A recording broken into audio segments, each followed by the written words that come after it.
नमस्कार। प्रस्तुत है मुंशी प्रेमचंद जी के द्वारा लिखा हुआ उपन्यास गोदान का 24वां भाग। आगे बढ़ने के पहले जानते हैं पिछले भाग की कहानी। पैसे में कितना दम है। गोबर भोला के घर जाकर अपने बिगड़े संबंध सुधार कर अपने दोनों बैलों को लेकर घर आ जाता है। गांव के नवयुवकों में उसकी धाक है। गांव के मुखिया उससे चिढ़ने लगते हैं। गोबर शहर से सब हिसाब किताब सीख कर आया है और अब मुखिया लोग गांव वालों को ठग नहीं सकते। मुखियों में गोबर को नीचा दिखाने के लिए एक षड्यंत्र रचा जाने लगा। नोखेराम का लगान हालांकि होरी ने चुका दिया है, पर उसकी ना ही कोई लिखा पड़ी हुई थी, ना ही कोई रसीद दी गई। अब नोखेराम होरी को प्यादे भेजकर लगान की रकम चुकाने को बुलवाता है। इधर घर में आए दिन के झंझटों से तंग आकर गोबर भी शहर वापस चले जाने का फैसला ले लेता है। अब सुनते हैं आगे की कहानी। दोनों भोजन करके बाहर आए ही थे कि नोखेराम के प्यादे ने आकर कहा, चलो कारिंदा साहब ने बुलाया है। होरी ने गर्व से कहा, रात को क्यों बुलाते हैं, मैं तो बाकी दे चुका हूं। प्यादा बोला, मुझे तो तुम्हें बुलाने का हुक्म मिला है, जो कुछ अर्ज करना हो वहीं चलकर करना। होरी की इच्छा न थी मगर जाना पड़ा। गोबर विरक्त सा बैठा रहा। लगभग आधे घंटे बाद होरी लौटा और चिलम भरकर पीने लगा। अब गोबर से न रहा गया। पूछा, किस मतलब से बुलाया था? होरी ने भर्राई हुई आवाज में कहा, मैंने पाई पाई लगान चुका दिया। वह कहते हैं कि तुम्हारे ऊपर 2 साल का बाकी है। अभी उसी दिन मैंने ऊख बेची, 25 रुपए वहीं उनको दे दिए और आज वह 2 साल का बाकी निकालते हैं। मैंने तो कह दिया कि मैं एक ढेला न दूंगा। गोबर ने पूछा, तुम्हारे पास रसीद तो होगी? रसीद कहाँ देते हैं? तो तुम बिना रसीद लिए ही रुपए दे देते हो। मैं क्या जानता था कि वो लोग बेईमानी करेंगे। ये सब तुम्हारी करने का फल है। तुमने रात को उनकी हंसी उड़ाई, ये उसी का दंड है। पानी में रहकर मगर से बैर नहीं किया जाता। सूद लगाकर 70 रुपए बाकी निकाल दिए, किसके घर से आएंगे? गोबर ने अपनी सफाई देते हुए कहा, तुमने रसीद ले ली होती तो मैं लाख उनकी हंसी उड़ाता, तुम्हारा बाल भी बांका न कर सकते थे। मेरी समझ में नहीं आता कि लेन देन में तुम सावधानी से क्यों नहीं काम लेते। यूं रसीद नहीं देते तो डाक से रुपए भेजो, यही तो होगा कि 1 आध रुपया महसूल पड़ जाएगा। इस तरह की धांधली तो न होगी। तुमने आग न लगाई होती तो ऐसा कुछ न होता। अब तो सब मुखिया बिगड़े हुए हैं, बेदखली की धमकी दे रहे हैं। दैव जाने कैसे बेड़ा पार लगेगा। मैं जाकर उनसे पूछता हूं। तुम जाकर और आग लगा दोगे? अगर आग लगानी पड़ी तो आग भी लगा दूंगा। वो बेदखली करते हैं तो करें, मैं उनके हाथ में गंगा जली रखा कर अदालत में कसम खिलाऊंगा। तुम दुम दबाकर यहीं बैठे रहो, मैं इनके पीछे अपनी जान लगा दूंगा। मैं किसी का 1 पैसा नहीं दबाना चाहता और न ही अपना 1 पैसा खोना चाहता हूं। वो उसी वक्त उठा और नोखेराम की चौपाल में जा पहुंचा। देखा तो सभी मुखिया लोगों का कैबिनेट बैठा हुआ है। गोबर को देखकर सब के सब सतर्क हो गए। वातावरण में षड्यंत्र की सी कुंठा भरी हुई थी। गोबर ने उत्तेजित कंठ से पूछा, ये सब क्या है कारिंदा साहब कि आपको दादा ने हाल तक लगान चुकता कर दिया, आप तब भी 2 साल की बाकी निकाल रहे हैं? ये कैसा गोलमाल है? नोखेराम ने मसनद पर लेटकर रौब दिखाते हुए कहा, जब तक होरी है मैं तुमसे लेन देन की कोई बातचीत नहीं करना चाहता। गोबर ने आहत स्वर में कहा, तो मैं घर का कुछ नहीं हूं? तुम अपने घर में सब कुछ होगे, तुम यहां कुछ नहीं हो। अच्छी बात है, आप बेदखली दायर कीजिए। मैं अदालत में तुमसे गंगा जली उठवा कर रुपए दूंगा। इसी गांव से 100 शहादतें दिलाकर साबित कर दूंगा कि तुम रसीद नहीं देते। सीधे साधे किसान हैं, कुछ बोलते नहीं तो तुमने समझ लिया सब काट के उल्लू हैं। राय साहब वहीं रहते हैं जहां मैं रहता हूं। गांव के सब लोग उन्हें हवा समझते होंगे, मैं नहीं समझता। रत्ती रत्ती का हाल कहूंगा और देखूंगा कि तुम मुझसे कैसे दोबारा रुपए वसूल करते हो। उसकी वाणी में सत्य का बल था। डरपोक प्राणियों में सत्य भी गूंगा हो जाता है। वही सीमेंट जो ईंट पर चढ़कर पत्थर का हो जाता है, मिट्टी पर चढ़ा दिया जाए तो मिट्टी का हो जाएगा। गोबर की निर्भीक स्पष्टवादिता ने उस अनीति के बख्तर को बेध डाला, जिससे सुसज्जित होकर नोखेराम की दुर्बल आत्मा अपने आप को शक्तिमान समझ रही थी। नोखेराम ने जैसे कुछ याद करने का प्रयास करके कहा, तुम इतना गर्म क्यों हो रहे हो? इसमें गर्म होने की कौन सी बात है? अगर होरी ने रुपए दिए हैं तो कहीं न कहीं टाँके गए होंगे। मैं कल ही कागज़ निकाल कर देखूंगा। अब मुझे कुछ कुछ याद आ रहा है कि शायद होरी ने रुपए दिए थे। तुम निश्चिंत रहो, अगर रुपए यहाँ आ गए हैं तो कहीं नहीं जा सकते। और तुम थोड़े से रुपए के लिए झूठ थोड़े ही बोलोगे, और ना ही मैं इन रुपयों से धनी हो जाऊंगा। गोबर ने चौपाल से आकर होरी को ऐसा लथाड़ा कि बेचारा बूढ़ा रुआंसा हो गया। अरे तुम तो बच्चों से भी गए बीते हो, जो बिल्ली के म्याऊं सुनकर भी चिल्ला उठते हैं। कहाँ कहाँ तुम्हारी रक्षा करता फिरूंगा। मैं तुम्हें 70 रुपये दिए जाता हूँ। दाता दिन ले तो देकर भरपाई लिख देना। इसके ऊपर तुमने 1 पैसा भी दिया ना तो मुझसे 1 पैसा भी ना पाओगे। मैं परदेश में इसलिए नहीं पड़ा हूँ कि तुम अपने को लुटवाते रहो और मैं कमाकर भरता रहूं। मैं कल चला जाऊंगा, लेकिन इतना कह देता हूँ, किसी से 1 पैसा उधार न लेना और ना ही किसी को देना। मंगरू दुलारी दाता दिन, सभी से 1 रुपया सैकड़े सूद कराना होगा। धनिया भी खाकर बाहर निकल आई, बोली, अभी क्यों जाते हो बेटा? 2-4 दिन और रहकर ऊख की बोनी करा लो और कुछ लेन देन का हिसाब भी ठीक कर लो तो चले जाना। गोबर ने शान जमाते हुए कहा, मेरा 2-3 रुपये रोज का घाटा हो रहा है, यह भी समझती हो? यहाँ मैं बहुत बहुत तो 4 आने की मजदूरी ही तो करता हूँ, और अब की झुनिया को भी लेता जाऊंगा। वहां मुझे खाने पीने की बड़ी तकलीफ होती है। धनिया ने डरते डरते कहा, जैसी तुम्हारी इच्छा, लेकिन वहां वह अकेले कैसे घर संभालेगी, कैसे बच्चे की देखभाल करेगी? अब बच्चे को देखो कि अपनी सुविधा देखो, मुझसे चूल्हा नहीं फूका जाता। ले जाने को मैं नहीं रोकती बेटा, लेकिन परदेश में बाल बच्चों के साथ रहना, न कोई आगे न पीछे, सोचो कितना झंझट है। परदेश में संगी साथी निकल आते हैं अम्मा, और यह तो स्वार्थ का संसार है। जिसके साथ 4 पैसे गम खाओ वही अपना, खाली हाथ तो माँ बाप भी नहीं पूछते। धनिया कटाक्ष समझ गई, उसके सिर से पांव तक आग लग गई। बोली, माँ बाप को भी तुमने उन्हीं पैसों के यारों में समझ लिया? आंखों देख रहा हूं। नहीं देख रहे हो? माँ बाप का मन इतना निष्ठुर नहीं होता। हाँ, लड़के अलबत्ता 4 पैसे कमाने लगे कि माँ बाप से आंखें फेर ली। इसी गांव में 1-2 नहीं 10-20 पर तोख दे दूं। हाँ, माँ बाप करज जमाव करते हैं, लेकिन किसके लिए? लड़के लड़कियों के लिए ही ना, कि अपने भोग विलास के लिए? क्या जाने तुमने किसके लिए कर्ज लिया था, मैंने तो 1 पैसा भी नहीं जाना। हाँ, बिना पाले ही इतने बड़े हो गए। पालने में तुम्हारा क्या लगा? जब तक बच्चा था दूध पिला दिया, फिर लावारिस की तरह छोड़ दिया। जो सबने खाया वही मैंने भी खाया। मेरे लिए दूध नहीं आता था, मक्खन नहीं बंधा था। और तुम चाहती हो और दादा भी यही चाहते हैं कि मैं सारा कर्ज चुकाऊं, लगान दूं, लड़कियों का ब्याह करूं, जैसे मेरी जिंदगी में तुम्हारा देने भर के लिए ही है। मेरे भी तो बाल बच्चे हैं। धनिया सन्नाटे में आ गई। एक ही क्षण में उसके जीवन का मृदु स्वप्न जैसे टूट गया। अब तक वह मन में प्रसन्न थी कि अब उसका दुख दरिद्र सब दूर हो जाएगा। जब से गोबर घर आया, उसके मुख पर हास की एक छटा खिली रहती थी। उसकी वाणी में मृदुता, व्यवहारों में उदारता आ गई थी। भगवान ने उस पर दया की है तो उसे सिर झुकाकर चलना चाहिए। भीतर की शांति बाहर सौजन्य बन गई थी। ये शब्द तपते हुए बालू की तरह उसके हृदय पर पड़े और चने की भांति सारे अरमान झुलस गए। उसका सारा घमंड चूर चूर हो गया। इतना सुन लेने के बाद अब उसके जीवन में क्या रस रह गया? जिस नौका पर बैठकर इस जीवन के सागर को वह पार करना चाहती थी, वह टूट गई। तो किस सुख के लिए वह जिए? लेकिन नहीं, उसका गोबर इतना स्वार्थी नहीं है। उसने कभी माँ की बात का जवाब नहीं दिया, कभी किसी बात के लिए जिद नहीं की। जो कुछ रूखा सूखा मिल गया वही खा लेता था। वही भोला भाला शील स्नेह का पुतला आज ऐसे दिल तोड़ने वाली बातें कर रहा है। उसकी इच्छा के विरुद्ध तो कुछ नहीं कहा। माँ बाप दोनों ही उसका मुंह जोहते रहते हैं। उसने खुद ही लेन देन की बात चलाई, नहीं उससे कौन कहता कि तुम माँ बाप का देना चुकाना। माँ बाप के लिए क्या यही सुख कम है कि वह इज्जत आबरू के साथ भले मानसों की तरह कमाता खाता है? उससे कुछ हो सके तो माँ बाप की मदद कर दे, नहीं हो सके तो माँ बाप उसका गला न दबाएंगे।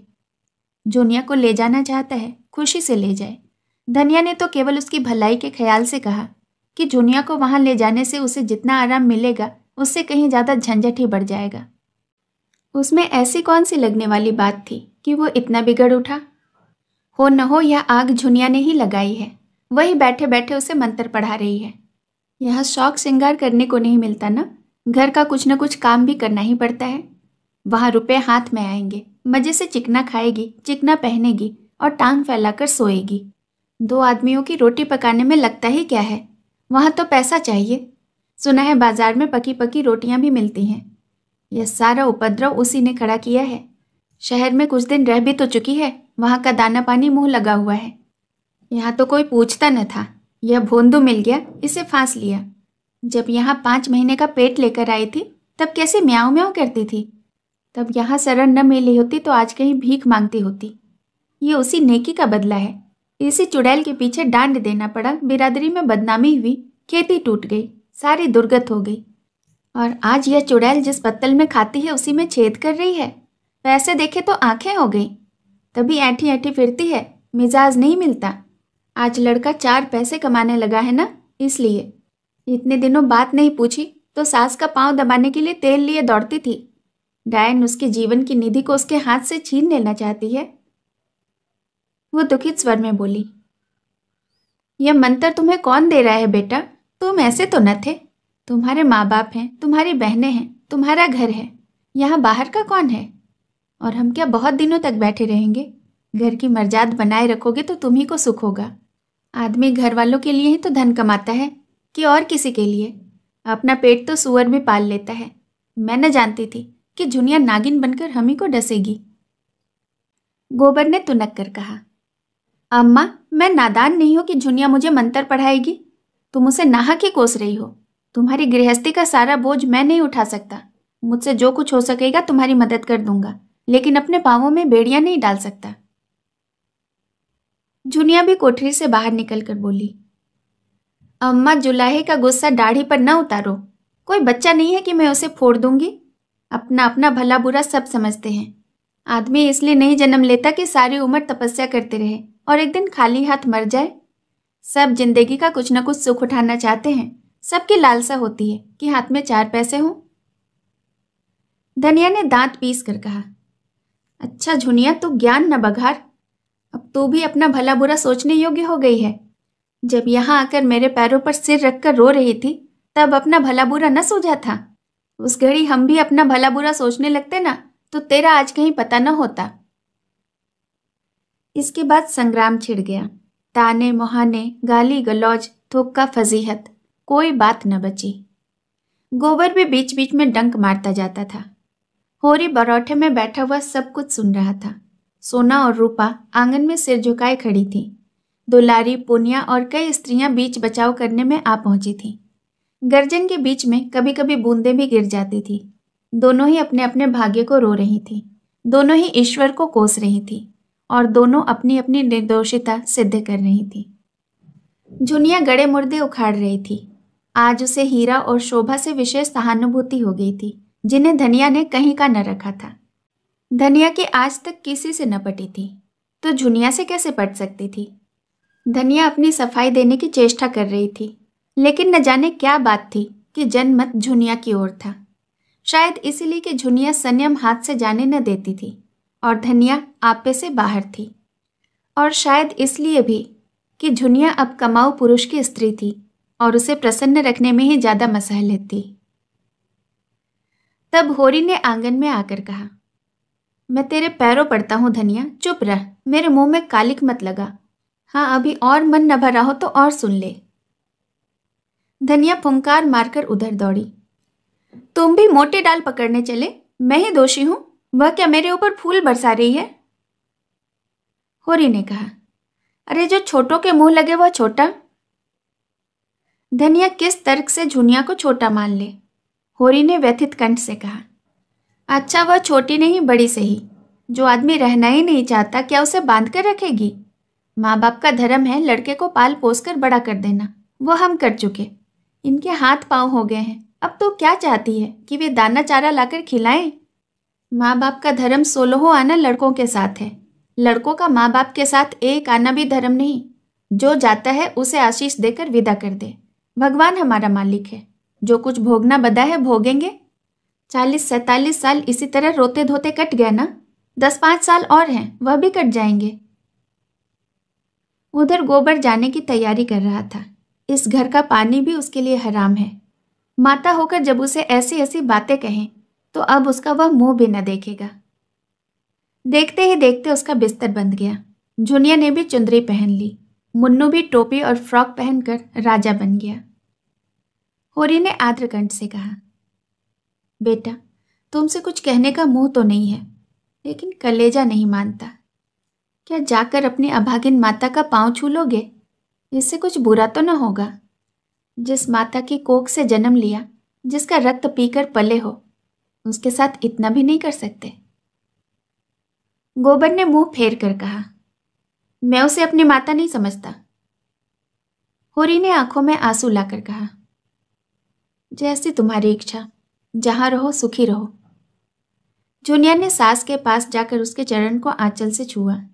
धनिया के मुंह से आशीष का एक शब्द भी न निकला। उसने आंख उठाकर भी न देखा। गोबर बालक को गोद में लिए आगे आगे था। जुनिया बिस्तर बगल में दबाए पीछे पीछे। एक चमार का लड़का संदूक लिए था। गांव के कई स्त्री पुरुष गोबर को पहुंचाने गांव के बाहर तक आए और धनिया बैठी रो रही थी, जैसे कोई इसके हृदय को आरे से चीर रहा हो। उसका मातृत्व उस घर के समान हो रहा था जिसमें आग लग गई हो और सब कुछ भस्म हो गया हो। बैठकर रोने के लिए स्थान भी न बचा हो। इधर कुछ दिनों से राय साहब की कन्या के विवाह की बातचीत हो रही थी। उसके साथ ही इलेक्शन भी सिर पर आ पहुंचा था। मगर इन सबों से आवश्यक उन्हें दीवानी का एक मुकदमा दायर करना था, जिसकी कोर्ट फीस ही 50,000 होती थी। ऊपर के खर्च अलग। राय साहब के साले, जो अपनी रियासत के एकमात्र स्वामी थे, ऐन जवानी में मोटर लड़ जाने के कारण गत हो गए थे और राय साहब अपने पुत्र की ओर से उस रियासत पर अधिकार पाने के लिए कानून की शरण लेना चाहते थे। उनके चचेरे सालों ने रियासत पर कब्जा जमा लिया था और राय साहब को उसमें कोई हिस्सा देने को तैयार न थे। राय साहब ने बहुत चाहा कि आपस में समझौता हो जाए और उनके चचेरे साले माकूल गुजारा लेकर हट जाएं। यहाँ तक कि उस रियासत की आधी आमदनी छोड़ने पर भी वह तैयार थे। मगर सालों ने किसी तरह समझौता न स्वीकार किया और केवल लाठी के जोर पर रियासत में तहसील वसूल शुरू कर दी। राय साहब को अदालत में शरण जाने के सिवाय और कोई मार्ग न सूझा। मुकदमे में लाखों का खर्च था, मगर रियासत भी 20 लाख से कम की जायदाद न थी। वकीलों ने निश्चय रूप से कह दिया था कि आपकी शर्त या डिग्री होगी। ऐसा मौका कौन छोड़ सकता है? मुश्किल यही था कि ये तीनों काम एक साथ आ पड़े थे और उन्हें किसी तरह टाला न जा सकता था। कन्या की अवस्था 18 वर्ष की हो गई थी और केवल हाथ में रुपये न रहने के कारण अब तक उसका विवाह टल जाता था। खर्च का अनुमान 1 लाख का था। जिसके पास जाते वही बड़ा सा मुंह खोलता। मगर हाल में एक बड़ा अच्छा अवसर हाथ आ गया था। कुंवर दिग्विजय सिंह की पत्नी यक्षमा की भेंट हो चुकी थी और कुंवर साहब अपने उजड़े घर को जल्द से जल्द बसा लेना चाहते थे। सौदा भी वारे से तय हो गया और शिकार कहीं हाथ से निकल न जाए, इसलिए इसी लग्न में विवाह होना परमावश्यक था। कुंवर साहब दुर्वासनाओं के भंडार थे। शराब, गांजा, अफीम, मदक, चरस, ऐसा कोई नशा न था जो वह करते न हो। और अय्याशी तो रईसों की शोभा है। वह रईस ही क्या जो अय्याश न हो। धन का उपयोग और किया भी कैसे जा सकता है। मगर इन सब दुर्गुणों के होते हुए भी वह ऐसे प्रतिभावान थे कि अच्छे अच्छे विद्वान उनका लोहा मानते थे। संगीत, नाट्यकला, हस्तरेखा, ज्योतिष, योग, लाठी, कुश्ती, निशानेबाजी आदि कलाओं में अपना जोड़ न रखते थे। इसके साथ ही बड़े दबंग और निर्भीक भी थे। राष्ट्रीय आंदोलन में दिल खोलकर सहयोग देते, हाँ, गुप्त रूप से। अधिकारियों से यह बात छिपी न थी, फिर भी उनकी बड़ी प्रतिष्ठा थी और साल में 1-2 बार गवर्नर साहब भी उनके मेहमान हो जाते थे। और अभी उनकी अवस्था 30-32 से अधिक न थी और स्वास्थ्य तो ऐसा था कि अकेले एक बकरा खाकर हजम कर डालते। राय साहब ने समझा बिल्ली के भागों का छीका टूटा। अभी कुंवर साहब षोडशी से निवृत्त ही न हुए थे कि राय साहब ने बातचीत शुरू कर दी। कुंवर साहब के लिए विवाह केवल अपना प्रभाव और शक्ति बढ़ाने का साधन था। राय साहब काउंसिल के मेंबर तो थे ही, यूं भी प्रतिभाशाली भी थे। राष्ट्रीय संग्राम में अपने त्याग का परिचय देकर श्रद्धा के पात्र भी बन चुके थे। शादी तय होने में कोई बाधा न हो सकती थी। और वह तय हो गई। रहा इलेक्शन, यह सोने की हंसिया थी जिसे न उगलते बनता था न निगलते। अब तक 2 बार वह निर्वाचित हो चुके थे और दोनों ही बार उन पर 1-1 लाख की चपत पड़ी थी। मगर अब की एक राजा साहब उसी इलाके से खड़े हो गए थे और डंके की चोट से ऐलान कर दिया था कि चाहे हर एक वोट को 1-1 हजार ही क्यों न देना पड़े, चाहे 50 लाख की रियासत मिट्टी में ही क्यों न मिल जाए, मगर राय अमरपाल सिंह को काउंसिल में न जाने दूंगा। और उन्हें अधिकारियों ने अपनी सहायता का आश्वासन भी दे दिया था। राय साहब विचारशील और चतुर थे, अपना नफा नुकसान समझते थे, मगर राजपूत थे और पोतड़ों के रईस थे। वह चुनौती पाकर मैदान से कैसे हट जाएं? यूं उनसे राजा सूर्य प्रताप सिंह ने आकर कहा होता कि भाई साहब आप तो 2 बार काउंसिल में जा चुके, अब कि मुझे जाने दीजिए, तो शायद राजा साहब ने उनका स्वागत किया होता। काउंसिल का मोह अब उन्हें न था, लेकिन इस चुनौती के सामने ताल ठोकने की सिवाय अब कोई और राह न थी। एक मसहलत और भी थी। मिस्टर तनखा ने उन्हें विश्वास दिलाया था कि आप खड़े हो जाएं, पीछे राजा साहब से 1 लाख की थैली लेकर बैठ जाइएगा। उन्होंने यहाँ तक कहा था कि राजा साहब बड़ी खुशी से 1 लाख दे देंगे, मेरी उनसे बात हो चुकी है। पर अब मालूम हुआ राजा साहब राय साहब को परास्त करने का गौरव नहीं छोड़ना चाहते, और इसका मुख्य कारण था राय साहब की लड़की की शादी कुंवर साहब से ठीक होना। 2 प्रतिभाशाली घरानों का संयोग वह अपनी प्रतिष्ठा के लिए हानिकारक समझते थे। उधर राय साहब को ससुराली जायदाद मिलने की भी आशा थी। राजा साहब के पहलू में यह कांटा भी बुरी तरह खटक रहा था। कहीं वह जायदाद इन्हें मिल गई, क्योंकि कानून राय साहब के पक्ष में था, तब तो राजा साहब का एक प्रतिद्वंदी खड़ा हो जाएगा। इसलिए उनका धर्म था कि राय साहब को कुचल डालें और उनकी प्रतिष्ठा धूल में मिला दें। बेचारे राय साहब बड़े संकट में पड़ गए थे। उन्हें यह संदेह होने लगा था कि केवल अपना मतलब निकालने के लिए मिस्टर तनखा ने उन्हें धोखा दिया। यह खबर भी उन्हें मिली थी कि वो अब राजा साहब के पैरोकार हो गए हैं। यह राय साहब के घाव पर जैसे नमक की तरह था। उन्होंने कई बार तनखा को बुलाया था, मगर वह या तो घर पर मिलते ही न थे या आने का वादा करके भूल जाते थे। आखिर आज खुद उनसे मिलने का इरादा करके वह उनके पास जा पहुंचे। शेष कहानी अगले भाग में। कहानी सुनने के लिए आपका बहुत बहुत धन्यवाद।